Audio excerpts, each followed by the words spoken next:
Happy Mother's Day to those who are celebrating this special day, for those living in the United States, Jamaica, Canada, and the rest of the world. I greet you well. Honoring our parents and particularly honoring our mothers are a biblical concept which is also included in the Ten Commandments in Exodus 20 and verse 12. And he says, honor your father and your mother, so that you may live long in the land the Lord your God is giving you. And also the Apostle Paul, again in Ephesians 6, verse 2, tells us that we are to honor thy mother and thy father, which is the first commandment with promise. So in the Bible, there are many mothers that have been mentioned in the Bible that encourages us and strengthens the role of motherhood. Some of these mothers that we are familiar with are Mary, the mother of Jesus, Sarah, Abraham's wife, the mother of Isaac, and Hannah, Samuel's mother, and we know Eve, of course, the mother of all living things. However, there are some mothers in the Bible that are only mentioned. I'm giving a brief description of them. For example, Samson's mom, the wife of Manoah. And also there are mothers that there's no mention of them at all. But we know, according to what we read, that there has to be a mother to produce children.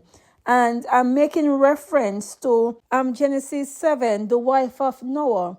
And it says, on the very same day, Noah and Noah's son, Shem, Ham, Japheth, and Noah's wife, and the 3 wives of his sons. Then they entered the ark, they and every beast after its kind. The Bible often refers to Eve, Adam's wife, as the mother of all living things. But here was this unsung heroine, Noah's wife, that nurtured her children to fear God, that they were protected by God and preserved to enter into the ark. So we know that when God destroyed the earth, Noah's wife, the mother of Shem, Ham, and Japheth, was the only mother living after the flood. So this mother became an ancestral mother of modern humanity. So we know and acknowledge today that responsibility of motherhood comes in many forms and different capacity. We know that mothers make a lot of sacrifices behind the scene, which are often unnoticed. This wife of Noah was a stalwart woman.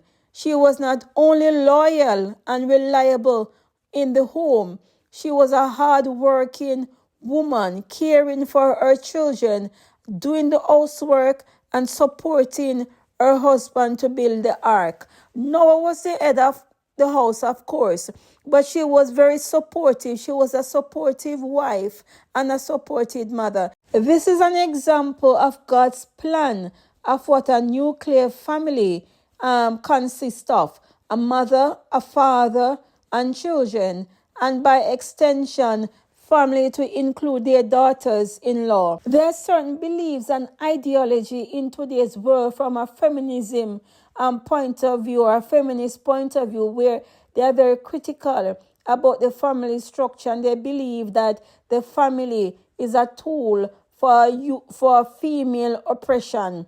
And in particular, they believe that, God's idea of a nuclear family only serves the man. But we know that this is a lie from the devil. Motherhood is a symbol of love, care, and affection.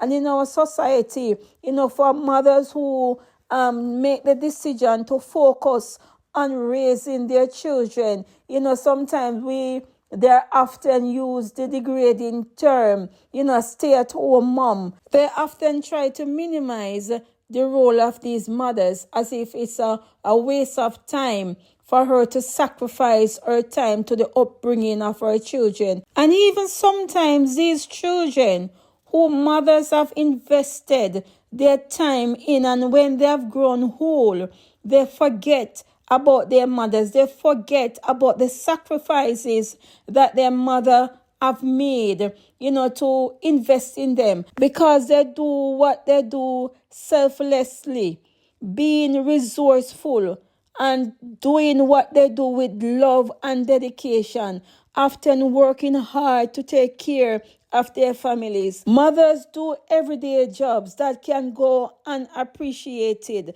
Noah's wife understood her role, that godly mothers give their children a good foundation for God to build on their future. In Deuteronomy 6 and verse 7, it tells us, you shall teach them diligently to your children, and shall talk of them when you sit in the house, when you go for a walk by the way, when you lie down, and when you raise up. Teach them the law of God and the way of life.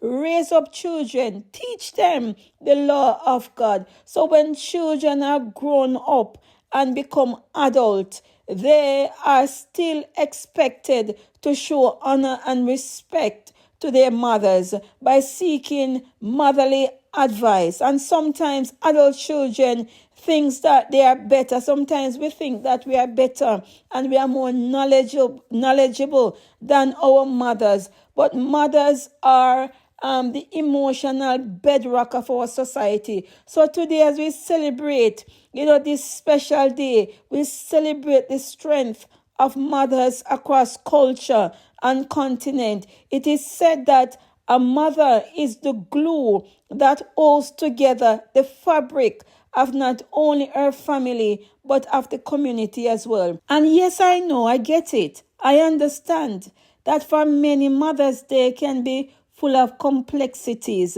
that can be deeply uncomfortable to celebrate this day, because it confronts many pains. Mother's Day can be confronting because of the shadow of motherhood can hold a lot of resentment, guilt, frustration, and even rage against our mothers or against our children due to difficult relationships. But let us not suppress that hurt. But I want to encourage you that Jesus' love is entrusting. His arms are open wide with love. Maybe mom is no longer around, but I just want to encourage you today. Have no fear in love. Jesus' love is everlasting. The mother of Shem, Ham, and Japheth, her name was nameless. She was only referred to Noah's wife, yet she was a very intentional mother to her children, ensuring that they were safe in the ark. And I just want to encourage mothers. You have done a good job raising up your children, and today you can't find them. There is no communication, there is no relationship. You may not know where your child is or your children is at this moment, but my prayers are with you. Continue to pray for your children. In Isaiah 49:15, it tells us, can a mother forget the baby of her breast and have no compassion on the child that she has born? Though she may forget, I will not forget you. The mother of Shem, Ham, and Japheth, her name was nameless. She was only referred to as Noah's wife, yet she was well-intended mother to her children, ensuring that they were safe in the ark. And sometimes, mothers, you have done a good job raising up your children, and today you cannot find your children. Maybe communication between you and your children have been severed. But I pray for you today that your prayers continue to reach the ears of God, that God will bring restoration to your family. So like the wife of Noah, your children will be safe in the ark. Have a blessed day in Jesus' name.